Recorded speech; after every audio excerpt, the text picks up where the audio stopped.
to perform. Amen? Kinahanglan mga igsoon, makasabot ka ani. Kinahanglan ma-realize nimo na bisag unsa ang gisaad sa Dios diha sa iyang pulong, mahimo niya ang pagbuhat sa iyang saad. Amen? Why? Tungod kay ang Dios gamhanan siya. He is so powerful that even all His promises able niya ma-perform. Amen? So masaligan ang Diyos mga igsoon. No, masaligan siya. Una, makita nato diri may tungod sa trustworthiness sa Diyos that God keeps His promises. Ikaduha, makuan po nato may gala, masayran po nato that God is faithful. Ang Diyos matinumanon. In 1 Corinthians chapter 1 verse number 9. Mabasa na to dira sa 1 Corinthians chapter 1 in verse number 9. God is faithful, by whom ye were called unto the fellowship of His Son, Jesus Christ, our Lord. So, diri, nabasa nato, God is faithful, matinumanon ang Dios. So masaligan gyud nato siya nga naman faithful man siya. Amen. Dili siya mga igsoon mangiskam. No, dili siya mga higala mangilad. Ang Dios matinumanon siya mga igsoon. And then ikatulo, mahitungod sa pagkamasaligan sa Dios, no, about God's trustworthiness. Una, God keeps His promises. Ikaduha, God is faithful. Ikatulo, God is good. Psalms 119 verse 68. God is good. Psalms 119 verse number 68. Nagingon din ang pulong sa Diyos, Psalms 119 verse 68, Thou art good and doest good. Teach me thy statutes. So, nabasa na to din ay mga igsoon nga bersikulo nga ang Diyos maayo gyud siya and everything that He does is good. Amen? Tanan nga ganang ginabuhat sa Ginoo maayo. Alright? So, tulo ka buta nakita nato gikan sa pulong sa Dios mahitungod sa trustworthiness sa Dios. Makita nato diri that He keeps His promises, He is faithful, and He is good. Karon sa ato ang trustworthiness mga igala. What about us? The question is, are we trustworthy? So usa ni kabutang ato ang ipangutana sa ato ang kaugalingon. Are we trustworthy? God is trustworthy. God can be trusted. Why? He keeps His promises. He is faithful. And He is good. And everything that He does is good. Amen?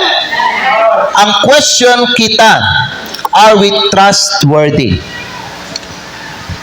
Kung mahitungod mga igsoon sa atuang duty as Christian diha sa Ginoo, do we trust God enough to obey Him? Do we trust God enough to follow Him? And do we trust God enough to surrender our lives to Him? Okay, now, dali siya isulti, pero kung ato ba tanawon karon daghag mga Kristohanon nga wala gasunod sa Dios.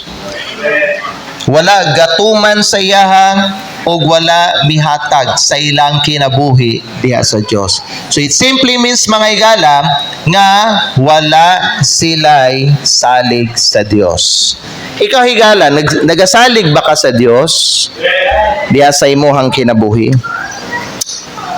Do we obey God's commands? Well, the Bible says in John chapter 14 verse number 15, Jesus said, If you love me, keep my commandments. Kung ato ba nung tanawon bitaw, Diano sa mga mando sa Dios para nato, no? Mapansin biya ninyo mga higala nga dili biha lisod ang mga gipang sugo sa Ginoo sa tuwa. Okay? Magsimba, magbasag Bible, mga lagad sa iyaha, magampo, di ba? Maghatag, magbuhat og maayo. Those are God's commandments. And for me, mga higala, when I look at those commandments, dili man siya ingon na gyud kalisod. Amen? Nahimo lang na nga kuan ba no bugat sa uban nga mga Kristohanon because kulang gamay lang ang ilang gugma diha sa Dios. Hello? But when you love God, His commandments are not grievous. Ang iyang mga mando dili siya bugat ba? Ang iyang mga mando dili lisod buhaton. Basta na ay gugma ang anak sa Dios diha sa Ginoo. Ang problem lang mga higala kay naay mga uban nga mga Kristohanon wala pagyud nila gihigugma ang Ginoo.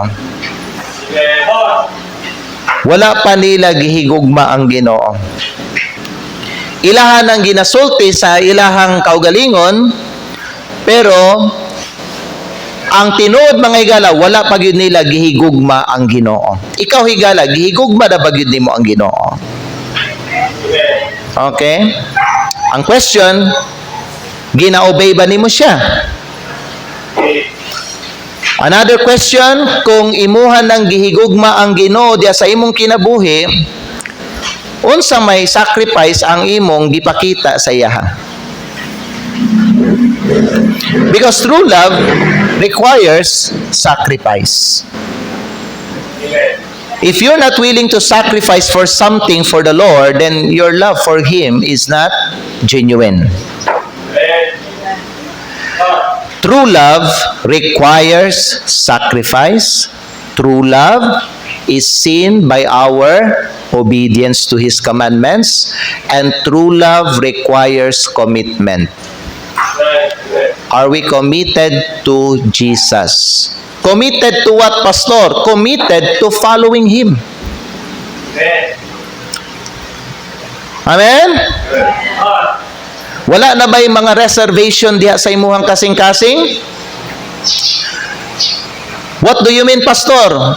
Ang akong buti pasabot may gala nga if something is happening to you, wala bay ka ng murag kaning reservation kanang plano nimo ba nga mo muundang ka diha sa Ginoo o talikdan nimong Ginoo, muundang ka sa pagalagad niya? Ha?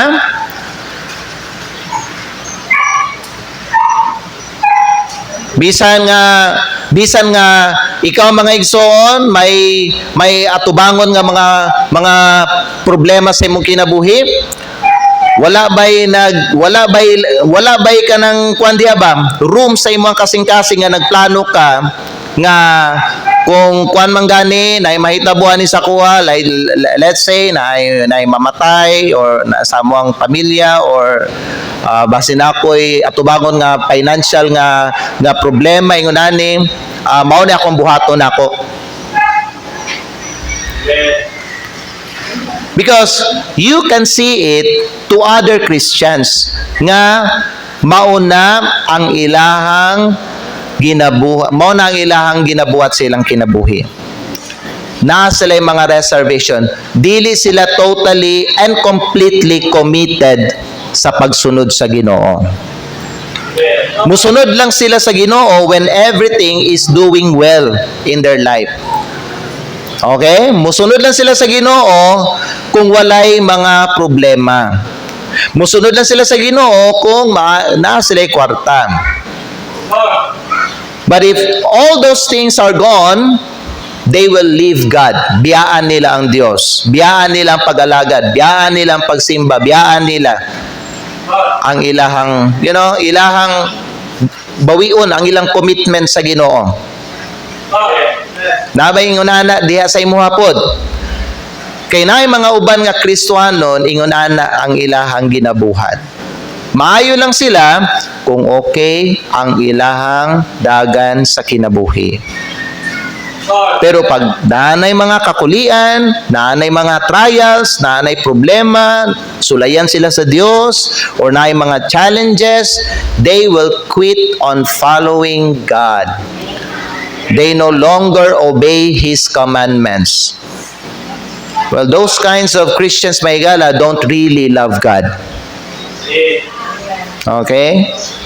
Kay kung tinuod manggod ta, nahigugma sa Ginoo may gala, magkinaunsa man, dili na to biyaan ang Dios.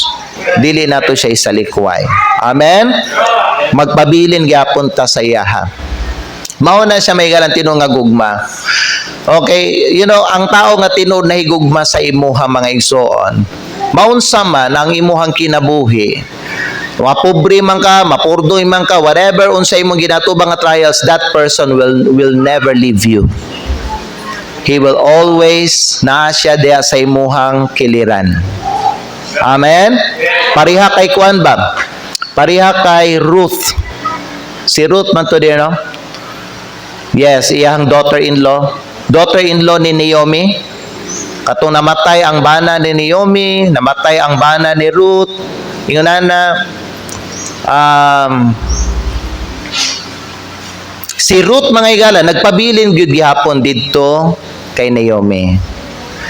In fact, si Naomi nagsulti si Naomi mga igala nga uli na lang dito sa inyong kuan. Wala gyud mga igso wala gyud ning kuan si Ruth. Ha? Nagpabilin siya diha kay Naomi. Mao nay tinuod nga gugma. Magkinaunsa man, stick together gihapon. Amen? Amen? Amen. So, ang question kay Mauni, kita ba mga igsoon, masaligan ba ta in terms of trusting God? Okay? Musalig ba ka sa Diyos? Nga bisan mga igala, lisod, piot kayo ang imuhang kahimtang karon, will you still trust Him? Will you still obey His commands? Or mo-obey lang ka sa iyang mga mando kung okay lang ang imuhang kahimtang? Because there are other Christians nga pag gipit gid sila, lisod ang ilang kahimtang karon, they will disobey God. They will compromise their conviction, their standards. They will compromise their testimony. They will cross the boundary. Hello? Do we obey God's command? Secondly, do we follow God's lead? Ginasunod ba nato ang pagdala sa Diyos sa ato? Ginasunod ba nato siya? Kung asa ta dalhon sa Diyos, are we following Him? Amen. Psalms 23 verse 4. Babasa nato diha mga igala that even though we walk through the darkest valley, we will fear no evil because the Bible says, for God is with us. Amen. It is God that leads us. So wherever the Lord leads us, kung tinuod ta mga igsoon nga gasalig sa Dios, we will follow His leading. Amen. Si David nagingon, yea, though I walk through the valley of the shadow of death, I will fear no evil. Because kuan mga igsoon, na recognize ni David nga na ang Diyos. Na ang Diyos mag-uban sa iyaha. Amen? His rod and His staff, maunay nag-comfort sa iyaha. So, either ang pagdala sa Ginoo sa ato may gala is unsa man, by rod. Unsa man ang rod? That symbolizes discipline or chastisement. Because the rod is used for discipline. Okay? Ginagamit siya pangbunal. Pag mutuman ang karnero sa iyang gusto, bunalan siya sa iyahang tigbalantay. Aron mo balik ang katong karnero diha sa iyaha ug mo balik og sunod. Usahay man gud na ay mga uban nga mga karnero gahi sila ulo. Dili sila mo join sa uban nga mga dili sila mo join sa panon ba, dili sila mo join sa grupo sa mga karnero. Nay uban nga karnero gusto sila maglahi. So katong karnero nga maglahi bunalan to sa tigbalantay ato niya. Aron mo balik siya dito sa iyang grupo. Okay, kaya ang gusto sa tigbalantay kung asa siya muadto didto mo sunod ang mga karnero. Kung asa ang iyahang leading para sa ilaha, ang gusto sa tigbalantay didto pod mo sunod muadto ang iyang mga karnero. So pag naay mo supak sa iyahang leading, bunala niya. Amen. Ang kaning staff mga igala, this is used for guidance and direction.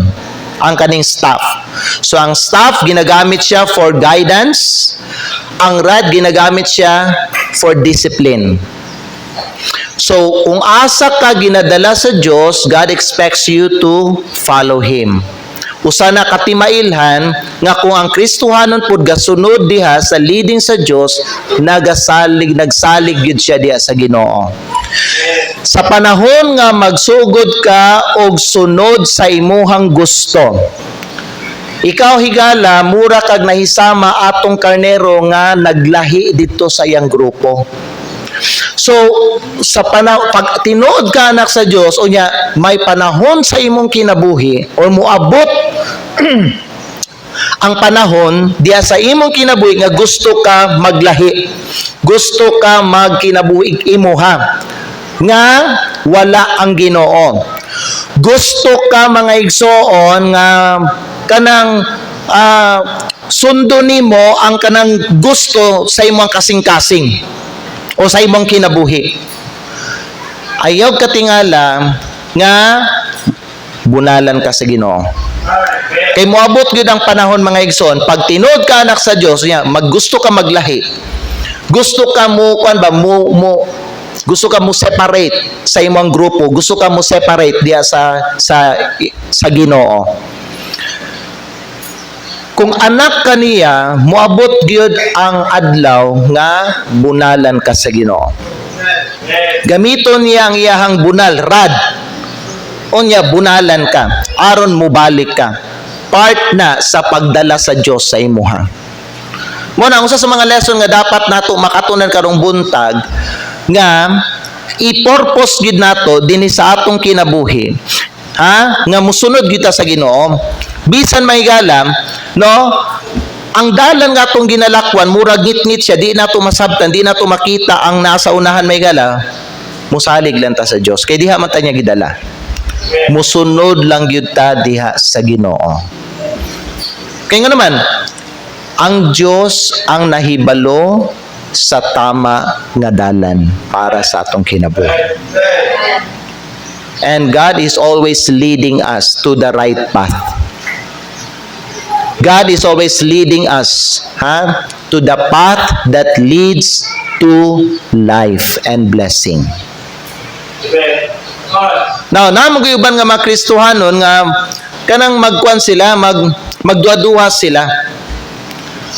Kay dili nila makita ang nasa unahan o dili nila makita ang Diyos, so they will be tempted to follow their own ways. They will be tempted mga igsoon to do their own ways. So mao na nagakahitabo sa uban nga mga Kristohanon. Nga naman, nahadlok sila. Unsay nasa unahan kay dili nila makita.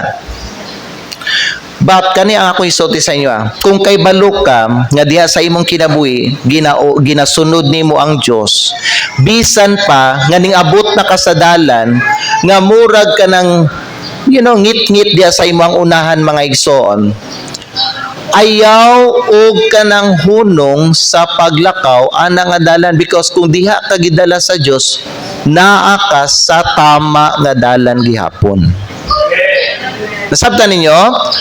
ayaw mo katintal nga maghimo mo lahi nga dalan or mo liko ka o mo lakaw ka sa lahi nga dalan. Don't take detour. Amen. Nga naman may gala, you know what? Ginadala ka sa Diyos kanunay sa dalan nga maayo. Okay, so now naay mga dalan nga adtuan sa Ginoo nga paminaw nga para sa ako may gala murag kuyaw siya. Murag para sa ako delikado. Dili ta sigurado unsay mapala nato diha. Dili ta sigurado unsay mahitabo sa ato diha sa unahan. Kay sa ato pa lang mga mata nato murag nakakita na tag mga kuyaw nga mga panghitabo. Pero may gala kung kay balod jud ka nagsunod ka sa Ginoo, naa ka sa tama nga dalan. Ayaw pagliko, ayaw pag-agilahi nga dalan. Learn to trust God. Amen. So do we follow God's lead? Bisan nga ikaw galakaw na kadiya sa sa darkest valley sa imong kinabuhi. Para sa gingon no ni David, though I walk through the valley of the shadow of death, David said, I will fear no evil, for thou art with me. Amen? Higala paminaw, if you are doing God's will in your life, if you are following His leading, don't be afraid of the terror. Don't be afraid, of the things that is happening around you. Nga naman may gala, ang ginaubanan ka sa Diyos. Ang Diyos, nagauban siya sa imuha. Amen. So another questions that we need to consider is, ikatulo, do we surrender our lives to God? In Romans chapter 12 verse 1, basahan nato din ha. Romans chapter 12 in verse number 1. Nangingon din ang pulong sa Diyos, I beseech you therefore, brethren, by the mercies of God, the Bible says that ye present your bodies a living sacrifice. Kani nagahisgot ni mahitungod sa surrendering. Pag-surrender nimo diha sa Dios. Okay? Present your bodies a living sacrifice, holy, acceptable unto God, which is your reasonable service. So nabasa nato din nga bersikulo that we should offer our bodies as a living sacrifice, holy and acceptable or pleasing to God. Amen. Imo na bang gi-surrender ang imong entire life sa Dios? Higala, igsoon. Imuha na bang gi-surrender ang imuhang kaugalingon diha sa kabubuton sa Dios? Kabalo ba mo unsa ang consequence pag dili ta mosalig sa Dios? You know what? When we don't trust God, maka-experience kita og mga serious na mga consequences. Unsa man na sila, pastor? Una sa tanan, kung dili ka magkaton nga magsalig sa Dios, you will experience fear and anxiety. Okay, kahadlok o kabalaka. Now, everybody is, fearful at something or afraid of something or anxious at something. Dili ba? Pero, mo ni siya ang sikreto. Para ma-overcome nato ang fear or ang mga butang atong ginakadlukan or ang mga butang atong ginakabalakan may galam, ang sikreto lang magyudiha, musalig ka sa Dios. Okay? Musalig ka sa iya. Tumanon nimo ang iyang mga mando. Sundo nimo ang Ginoo. Kung asa ka niya dalhon mo, sunod lang ka sa iya. Unya, give your whole life to God. You know why you are afraid? You know why you are worried? Because wala pa nimo totally gi-follow si Jesus o wala pa nimo totally gi-surrender ang imuhang entire nga kinabuhi sa Ginoo. You see, when we don't trust God, we can become fearful and anxious, especially about the future.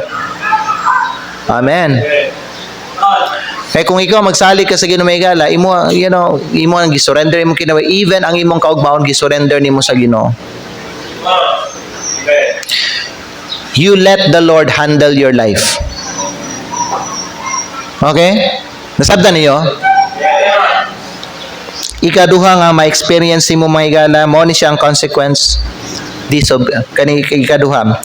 If you fail to trust God, you will become disobedient Christian. Okay? Unya, ang imuhang disobedience, magbunga na og curse. Remember that.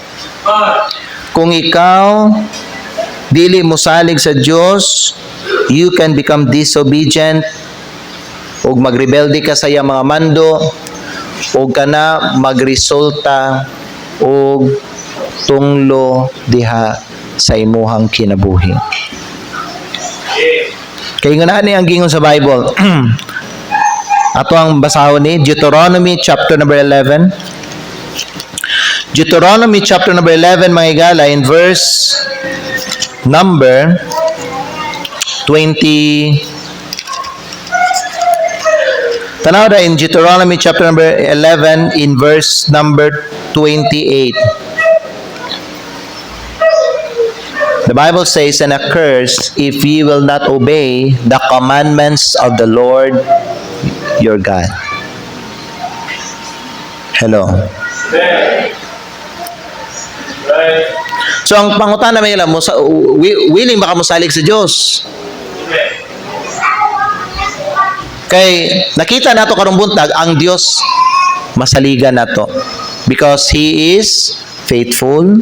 He keeps His promises and He is good and everything that He does is good. Amen? So walay problema o issue diya sa Dios. Ang problem kita, ang question kita mga igsoon. Okay? Masaligan ba ta? Are we trustworthy? Are we willing to trust God, to obey His command, to follow Him, and to surrender our lives to Him? Kaya ang consequence, pag dili ka mosalig sa Diyos, you will become a bad Christian. Nga naman, mag-disobey man kasaya ha. Kaya balo pa mo, mga Kristohanon, mga igala paminaw, ang mga Kristohanon nga dili magsimba kay naa sila problema, mga klase nga Kristohanon nga wala gasalig sa Ginoo. Di sa ako magsimba kay naa ako'y problema. So baron sa nako ni akong problema ay ako magsimba. That kind of Christians are disobedient to God. Nagrebelde sila sa mga mando sa Ginoo. Now, susiha daw diya sa imo ang kaugalingon karong buntag mga igala. Ingon ana basad ka. Nga klase nga Kristiyan. Now, ang question na karon, nganong nakakarong buntag? Nagsimba ba ka karon kay wala kay problema? What if kung naa kay problema, magsimba ba gyapon ka adlong Domingo? Naminaw ba? Nasabtan ninyo? Ang buta ko'y pasabot? So mao na siyang challenge para sa matagusan nato diri. Magsimba ba gyapon ta bisag na ikakulian? Like for example, mga igala. Okay? Musalig ba ka sa Dios mga igala nga bisan paminaw na kay trials kaya tubang mag-tight gyapon ka? Will you still obey Him? Nabi uban nga mga Kristiyanon ba no, pag kuan sila, pag daghag deduction nilang sweldo, so gamay lang, and mutanaw sila silang needs nila, dako kay ilang mga panginahanglan, daghag kaltas ang ilang sweldo mga igsoon, so gamay na lang. Siyempre, taydan man nato na, amen? Ang pangutana, mag-tithes gyapon ka or gamiton sa nimo ang tithes sa Ginoo for your personal benefit. Higala paminaw, kung ingon ana ang imuhang prinsipyo o kung ingon ana ang imuhang style or attitude, wala ka tinuod gasalig sa Dios. Nga naman, ayara day ka mutites kung luag ang imuhang financial kuanin situation. Obedient ka kung dako kag sweldo, wala kayo'y kaltas, walay ginabayaran ka mga utang, so mag-tithes ka. Pero karon, because of your mismanagement of God's finances, mga igsoon, karon nabaon kag utang, dagag kaltas sa imong sweldo, ingon na, napagyud kay mga need, pero kinahanglan man jud nimo na tithan, mga igsoon, because that is God's command. Ang pangutana, mag-tithes ba gihapon ka? Or paminaw, gamito nimo ang tithes sa Ginoo.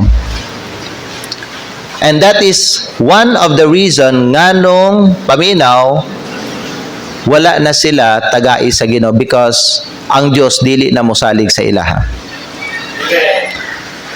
Higala paminaw mo, dili ta saligan sa Dios sa iyahang mga resources. Paminaw, kung obedient lang ta sa iyaha, umayo ato ang kahimtang. Na yung mga ubang mga Kristiyan, maayo lang sila kung maayo ang ilahang sitwasyon sa kinabuhi. Pero kung pait ang budget, naay problema, naay pagsulay,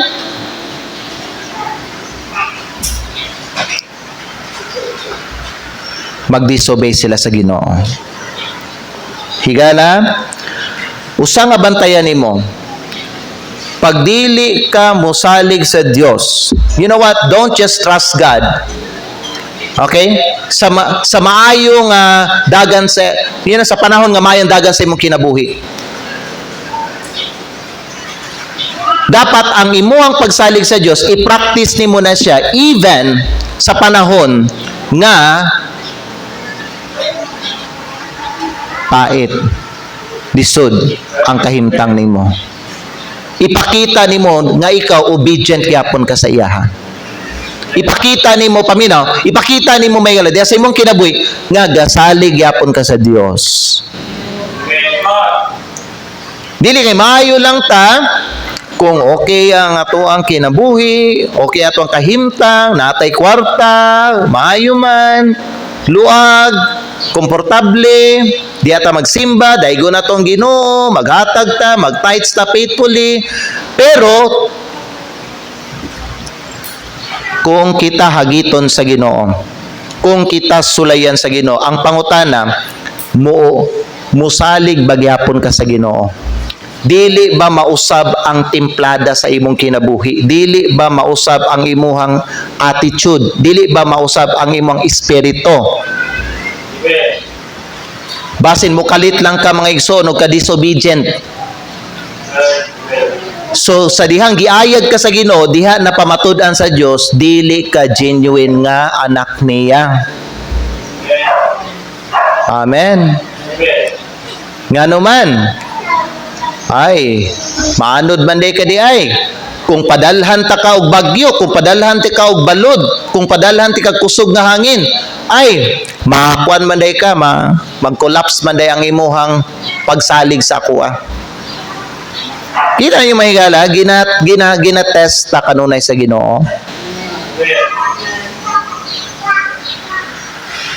Napansin niyo na, ginasulayan ta sa Ginoo kanunay. So ang consequence pag ikaw dili mosalig saya, you will experience fear and anxiety. You will experience disobedience. And you know what? Usa sa mga kaning kuan ako karon ginatuhan ako, there are some of us here. Paminaw. There are some of us here are disobedient. There are some of us here wala tagasalig sa Dios. Why? You are disobedient. Amen. Ikatulo, kani ang last, no? Nga makuha nimo, experience nimo. If you fail to trust God. Ikatulo, you will miss out. You will miss out on God's blessing. Ma-miss nimo. Ma-miss nimo ang mga panalangin sa Diyos.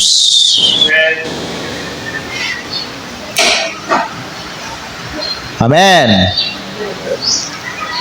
Sayang, you are one step away from the blessing. One step closer from the blessing. Unya, katong one step naka-closer sa blessing, gisulayan ka sa Ginoo. Nang disobey ka sa iya, ha?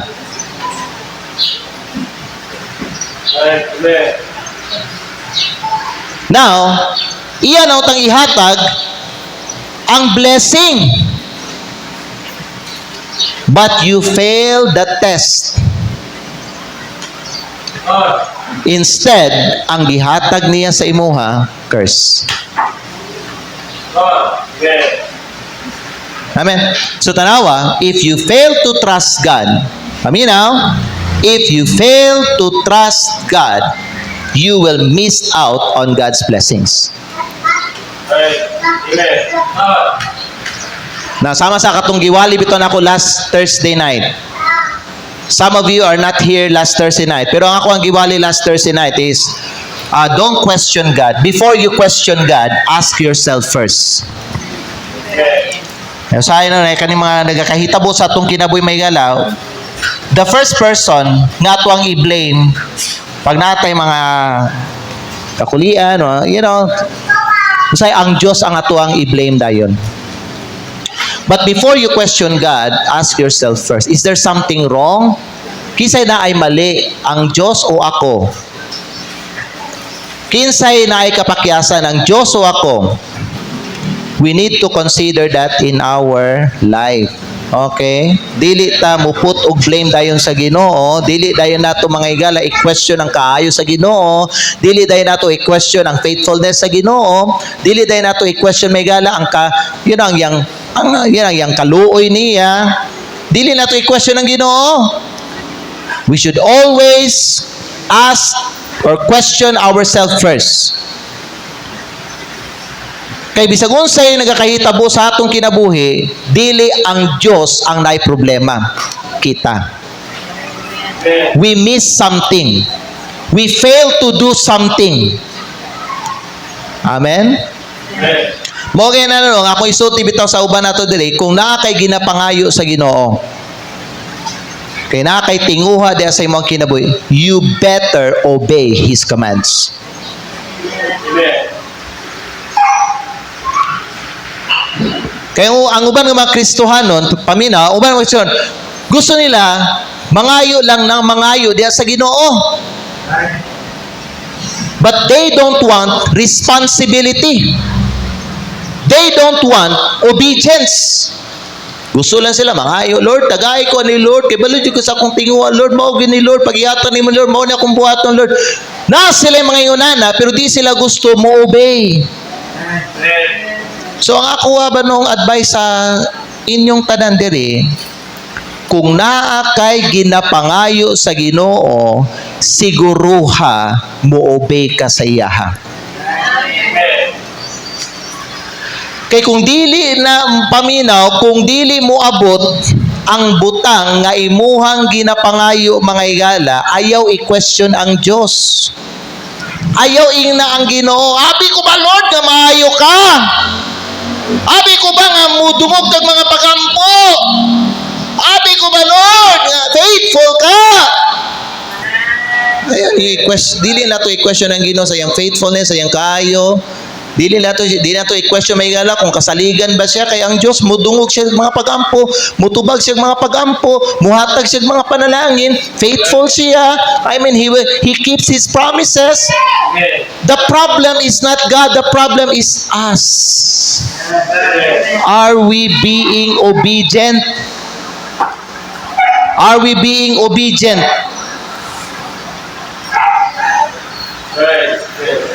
Hello?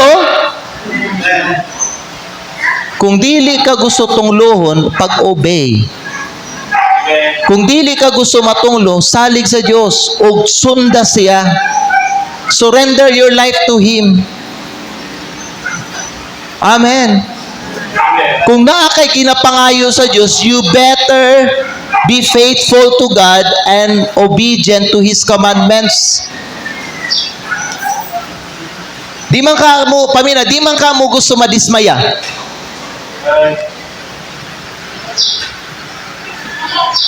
Hello? Kisa din siya gusto ka ma-disappointed o ma-dismay.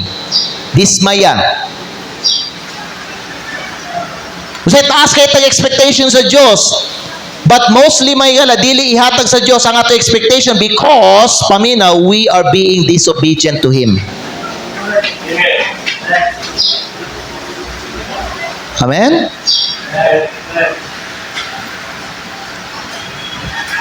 Kinahanglan nimo i-determine sa imong life nga ikaw mosalig ka sa Dios. And salig sa Dios, ang magsalig ta sa Dios, dili lang na ingon mga igala nga magsalig ka sa Dios. There must be a commitment on your part. I will trust God. No matter what trials I will face in life.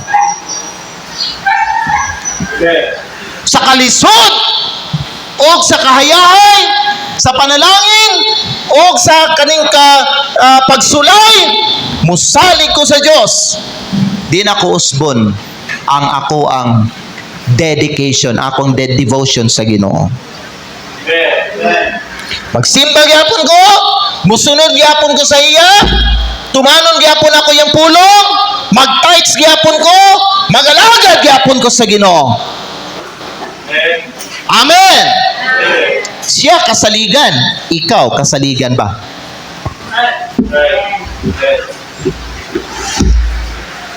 Maunay dako nga pangutana. Maunay pangutana nga tubagon natong tanan dinhi. Amen? So in closing, God can be trusted. But the question is, are we trustworthy? Do we trust God enough to obey Him, follow Him, and surrender our lives to Him? I hope, mga brothers and sisters, let's make a commitment to trust God more and more each day and to be trustworthy in our relationship with Him. Amen? Manindog tang tanan, ug diri naghuman ang atoang mensahe. Ayaw ninyo pakyasa ang Dios. Show God that show God that He can trust you. Naminaw bang uban? Akong isulti balik. Don't fail God. Show to God that He can trust you. Because trust is a fundamental aspect of any relationship. Anak ka sa Diyos, amahan mo ang Diyos. Prove it. Makasalig siya sa imo. Kay ang Diyos, gipamatud-an niyang makasalig ka sa iyaha. Siya ba makasalig sa imo? Magampot. Father in heaven, thank you sa mensahe. Lord, I pray that this message will remain in the hearts of your people. Tabangi ang imong makatawhan, Lord, sa pag-amping sa ilahang relasyon diha sa imo. Tabangi, Lord, nga tanan nga mga members diri sa NDBC ilahang ampingan ang ilahang relasyon diha sa imo. Because we learn nga kung ma-break ang trust, lisod na Ginoo, saligan balik. kung ma-fail mi sa imuha Lord, lisod na dugay pa nga mubalik ang imuhang trust sa amoa. I pray Lord, help your people in NDBC nga sila Ginoo masaligan sila. Lord, as we continue today, ubanin mi Ginoo sa amo ang service, panalangin ni Ginoo among divine worship, especially Lord ang ikaduha nga mensahe karon. Kani Lord among ginaampo ginapasalamatan in Jesus name. Amen.